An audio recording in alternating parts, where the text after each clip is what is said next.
You ain't got nobody to call? Anybody to call? You got anybody? How do you feel whenever you know I'm sneaking up on you and I bring this Facebook Live device in here and I start with my shenanigans? How does that make you feel? A little bit of pressure. It starts to speed up a little bit. Does it start to speed everything up? A little bit. How does that make you feel? How does it make you think? A little bit, makes everything go faster, but I'm trying It to slow it down. does make everything go faster. That's the whole purpose of the project. So, hey, here's what I'm doing. I come in here to Cousin Charlie. He is the new guy here on the team. And what I'm trying to do is get his mind adjusted to how fast phone calls go. Because what we're trying to do is build more salespeople over here at John Jones Real Estate. And I walk in and I identify who I want to talk to, Cousin Charlie, and I put him on the spot. I make him feel uncomfortable. And whenever you're uncomfortable, a lot of times you start freelancing. You don't go according to the script that we're trying to build. So my goal for Cousin Charlie is to get him to where he has made 10,000 phone calls. 10,000 phone calls, this becomes very simple. But we code this. It's very simple the way he interacts on these phone calls. We know we do three things. We're here to do three things first off. What's number one, Cousin Charlie? Listen. Hey, is this even getting hard right now? Not bad yet. So you know, so number one, we listen. Whenever people are talking, when you're in the sales game, you've got to listen. And if you're like me and you're pulling your hair out and you want to know, you already want to answer their question before they get it halfway out. You got to force yourself to sit and wait patiently and let it come out. What's the number two thing we do? Acknowledge. Acknowledge. Do you know what acknowledge means? Basically, repeat back to them and acknowledge what they said to me. Okay, so first step we do is we listen. Second step is we acknowledge. What you're doing when you acknowledge, you're somehow agreeing with what they're saying. You've got to force yourself. Hey, Andy Ezel, how was Game of Thrones last night? So you've got to force yourself to somehow agree with them. And a lot of times they're saying something you may disagree with. So how do you take that if this person over here says something and you know is wrong, how can you deliver some kind of data with them to where they change their opinion? Because you can't just say something and force them to change their mind, because you can be right but not be convincing. Do you understand what I mean by that? Yes. Whenever I go into know-it-all mode, which is the way I'm wired, unfortunately, as I know everything, even if I'm being right, like with Brittany, for example, whenever I'm being Mr. Know-It-All, she puts her wall up to it does not even matter if I'm right. I could be right, but still not be convincing. So what we're trying to do is convince them. So the second step is probably one of the most important things you can ever do in relationships. People want to be understood. That's what they want more than anything. That's why they bitch and complain to everybody, because they want empathy. They want you to understand. So first, we listen. Second, we acknowledge. What do we do third? Isolate. Isolate. So the reason why we isolate is usually what someone tells you is not the actual problem. Usually there's something else going on that we don't know about yet. So we've got to isolate what they're saying to find out exactly what their main problem is. And this is the call structure that we do when Cousin Charlie when I make him come in here. I don't make him. Whenever we nicely ask him to come in here and start making these phone calls to all these people he doesn't know. They're people that have been on Google or they've been on Facebook, and they have somehow indicated a slight bit of interest. They may be considering purchasing a home. So what Charlie's doing is he's calling them up, and he's got to, within like 5 seconds, he's got to try to find out as much as he possibly can. Usually they don't want to talk to anybody. They're wanting to do all this from a safe zone, which would be, hey, Roy Frazier, Richard Fluharty, how are you guys doing? Most people would rather do all their fact-finding missions from a computer where they don't have to talk to somebody. They definitely don't want to do what I'm doing right here. Call Cousin Charlie, said Roy Frazier. So, hey, are you about to call somebody? Does the audience want Cousin Charlie to call one person? I'm not even going to put the phone up there. Can he do it? Who wants to hear Cousin Charlie? Hey, this is where he gets real nervous. I'd be real nervous. But hey, what are you going to call and say? How many times have you practiced this? A couple hundred times. So whenever you call these people, Cousin Charlie, you're going to... we're training him to... What do I want you to do? Control the conversation. Control the call. You cannot control the person, but we're going in here with a scripted playbook, an offensive playbook of what we're going to say. What are you going to tell him? Introduce myself. He's going to introduce himself. Going to apologize for catching them off guard. I'm sorry I'm catching you off guard. Let's drop their guard down. I'm going to tell them the purpose of my call. Purpose of your call. And see if they're looking to purchase a house in the next 12 months. Okay, so we are doing something where some people, the old sales professionals, are going to say, well, why are you asking those open-ended questions? And I'm just going to say just because. Because I just want to get them talking. If they say no, we've got to have a counter to that. So what we're going to do is say, Roy Frazier, under any circumstances, would you consider buying a home in the next 12 months? What would you say to that? So that's what he's going to do. So he hasn't even started here full time, but Cousin Charlie comes in here and he usually makes anywhere from 25 to 40 phone calls. He's very natural on the phone. He's probably a little more terrified whenever I come in here and I put this pressure on him, but he's got a very trustworthy voice. I found one. Who is it? Don't say their name. All right. Don't say their last name whenever you get on here. So, hey, maybe you guys can hear. I'm only going to do one phone call, but I appreciate you guys on here. What I like to do, the purpose of this is we're forcing ourselves to get into uncomfortable situations. Now, do you remember what you're going to say? I do.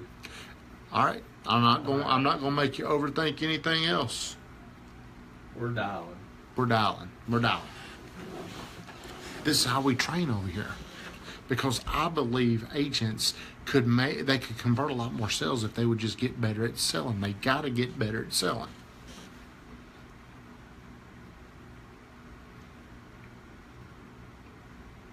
He's calling. And people probably don't want to be called during this time of the day. It is something that's very inconvenient. People don't like to be bothered. Hey, Jane, this is Charlie with John Jones Real Estate here in Murfreesboro. Was giving you a call. You've recently been on one of our online home search sites. I believe we might have a couple of houses you could be interested in. If you would give me a call at 615-653-7397, I would appreciate it. Hope you're having a great day. Always, whenever you call, leave a voicemail, and always leave the number that you're calling from, because it can't be confusing. A lot of times he'll get a phone call returned where they're like, hey, you called me. They probably didn't even, they probably don't even listen to the voicemail, do they? Hey, you feeling better? You warming up? You know, it's good to get one under your belt. You start to get a little more confident. You did good there. Did good. 30 teleconnects a week here. What is a teleconnect, Richard? Not you. Keep going. Come on, we're going to get one. This is what happens. This is what happens when you miss all last week. I don't know where you were. Cousin Charlie was absent. Coming in at 5 o'clock, 6 o'clock, weren't you? Hey, when you get real good, you can talk with me and them. That's when you get real good. Connecting via telephone. Is Ryan available? Here we go. Hey, Ryan. I apologize. I'm sure I'm catching you off guard by giving you a call. Phone call. The purpose of my call to you today is you were recently on one of our online home search sites. And I was going to ask you if you think you may be purchasing a home in the next 12 months. So Really? Okay. All right. Well, good deal. But, hey, that's fine. Well, hey, congratulations on the purchase of do you know your home. But let me ask you another question. Do you know anybody that may be looking to purchase a home?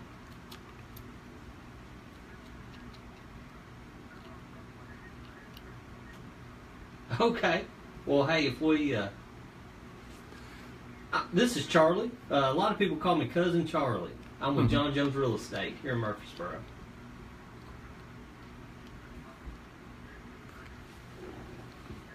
Hey, I really do appreciate it. You have a great day, okay? All right. So, hey, that was good. That was good. Even though we didn't really get a lead out of that, this is such a numbers game. Stats tell us if you can connect, if you can close 3 out of 100 people doing this, that's about average. 3 out of 100, and that's not 3 out of 100 at one time. That could be over the course of a year. That could be building a pipeline over a year to 18 months. So understand, we're doing this most of the time, you're going to fail. As a matter of fact, you're probably going to fail doing this 99% of the time. So why do you do this? Well, this is kind of the way prospecting has gone. If you're doing cold marketing leads, the other way would be contacting people that you know. But these people have somehow indicated interest through Google or Facebook, and we are just following up with these people. So, hey, so what I tell Charlie is, whenever we're doing this, it's kind of, to me, it's kind of like a boxing. It's in baseball, 3 out of Hall of Fame. Yeah, if you do 3 out of 10 in baseball, you'd be in the Hall of Fame. Well, we're 3 out of 100. So I kind of reference boxing matches, boxing against like the best, where you got to get into round 3. Round 1 is the introduction, saying who you are.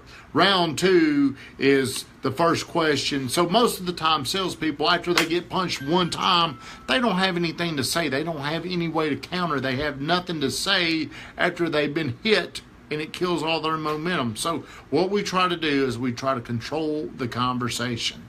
We call, say who we are, because people, who is this person? Don't you hate it when somebody calls you up and you don't know who they are, and they're like, hey man, hey Richard, how you doing? Hey Tina, how you doing? You don't even know who it is. So we call, we say who we are. Then we've got to say this, because we got to disarm their guard. Hey, I apologize for catching you off guard. I'm sure you weren't expecting me to call unless you're a magician. Then you're going to say, hey, we know that you were searching online for homes. The reason for my call, the purpose for my call is just to see, would you be, under any circumstances, would you consider buying a home in the next 12 months? Hey, Richard, I've got a lot of people I've got to thank for the shirts. You're one of them. I've got Kathleen back, so I am going to get back with you on that. I do appreciate that, so I don't want you to think I forgot, but I don't want to start thinking a few people and somebody get lost. Kathleen just got back today, so I do want you to know that you will definitely be getting a huge thanks from me. Hey, Ron, this is Charlie. Hey, he's back in. Murfreesboro. Hey, doing great. Hey, I apologize. I'm sure I'm catching you off guard by giving you a call. The purpose of my call to you is you were recently on one of our online home search sites and was checking to see if you think you may be purchasing a home in the next 12 months. See, that's good. That's real good. Within the next 3 months? Well, great. Well, let me ask you. Now we got a live one. You're looking to purchase a home in the next 3 months or so. What's some of the things you're going to be looking for in your new home, Ron? See, this is where we get into a little bit of trouble, because we don't get here very often. Okay. So about a 3-bedroom? You said a fireplace? Okay. I want to know why they're looking. Tell me why you're looking. So for a little bit of land. Okay. Maybe they hurt me. So a little bit of. And we also need to find out if anybody's Really? So you're pre-approved for $215? Okay. Is there any certain side of town, Ron, that you'd like to live in? Then the next thing we got to do is we got to get face to face with them. Smyrna, Murfreesboro. Murfreesboro area. Sorry, I keep getting interrupted. Hey, we got to meet this guy. Yeah. Got to meet him. Hey, that'll work. And the way you got to soften this up.